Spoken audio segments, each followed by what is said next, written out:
Hello everyone! Hope everyone is doing well. My name is Emily Hall and I am here to talk to you about the benefits of creative play and why children need play, right?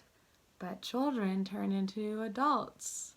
So how is this also very similar to the growing human as they develop and move through this experience that we call life together? This affects our happiness and our overall mental and physical health. Let's start off by talking briefly about how imaginative play is integral to creating a sense of empathy for not just other people, but other living beings, plants, animals, and if you're into everything being alive and conscious around you, objects too. Everything is alive and moving. And how can empathy create a better, more confident sense of self and allow us to understand the complexities of what everybody and everything is going through? So this really helps with our decision making, and it allows us to meet in places of dialogue with our peers and our friends and family and coworkers. I know that you all have experienced imaginative play before. I mean, if you read a book, you're imagining context and images in your mind. Playing an improv game with friends, or if you're even at the theater where there's not a lot of props to really paint the picture of where they are, you're imagining the space with more detail with your mind. If a friend is telling you a story, you're imagining some images in your mind. So this is connecting us more to experience around us that is not just our direct narrative, but the narratives that are happening around us. It's really awesome to think about empathy. Let's go on to brain health. So our prefrontal cortex is responsible for analytical thinking. And when we play, that takes a back seat and we are allowed to relax and have lower stress levels. We are allowed to feel more at ease in moments of expression and being ourselves. Yeah, it's just really important for our mental capacity because we are able to cultivate stronger memories. It allows us to experience life and realize that everything is like a trial and error lesson.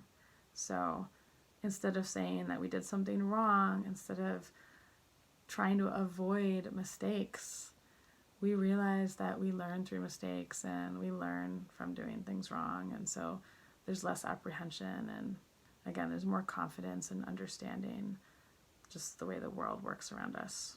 So brain health affects our mood. Okay, so besides the physiological and socially foundational benefits of creative play, I just want to propose that we can create play in every moment. And actually, I am not the first to say that. I'm sure that there are so many different contexts of people talking about the same thing in various terminology, where daily practice of being mindful, of being aware, of practicing gratitude can also be connected to creative play. So basically, we're watching our moment-to-moment unfolding, and we're fascinated. And we are our own protagonists in the closest story that we're experiencing, right? And so, what if we started looking at our daily tasks that feel mundane, that maybe even make us crunch up, like this line drawing right here, and make us feel like we're bumping into physical walls or mental walls, and we start playing within these spaces of responsibility. We start looking at possibilities, right? We back up, we calm down, and we experiment. We're not afraid to mess up, right? Because we know that messing up is only something that's an undesirable outcome. But we don't have to stick with that outcome. We can keep trying. And then we start feeling a sense of harmony suddenly. So we start creating rhythms, new rituals, and we realize that being in a state of joy, which is generally more fun from a disposition of play, can actually help us solve our problems faster. Which brings me to becoming more skilled at play. It is a skill. You don't just have to have the skill of play, be in a sport or a certain game or a hobby. It can just be a disposition, a way of life.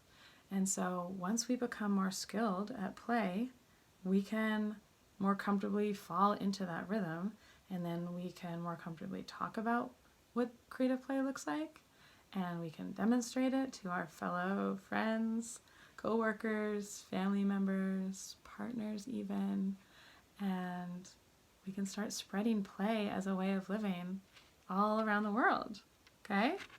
So essentially, we become more playful in our nature, okay? We embody play. And again, I just want to leave you on a couple, closures is take play breaks at work. Be the person, be the change maker that proposes to take play breaks at work with your colleagues. You know, a lot of people have been really isolated and separated lately, and so those of you who can advocate to take play breaks really will allow everyone to connect as humans, you know, more at our foundational level. So I want to say thank you for watching this video, and know that the essence of the fountain of youth is in play, and it's waiting for you. Thank you so much for listening. I have more details of the benefits of play in the caption below. I just didn't want to continue talking and throw all these facts and terminology at you. But yeah, if you want to look at more details below, feel free, and I'll also have some resources.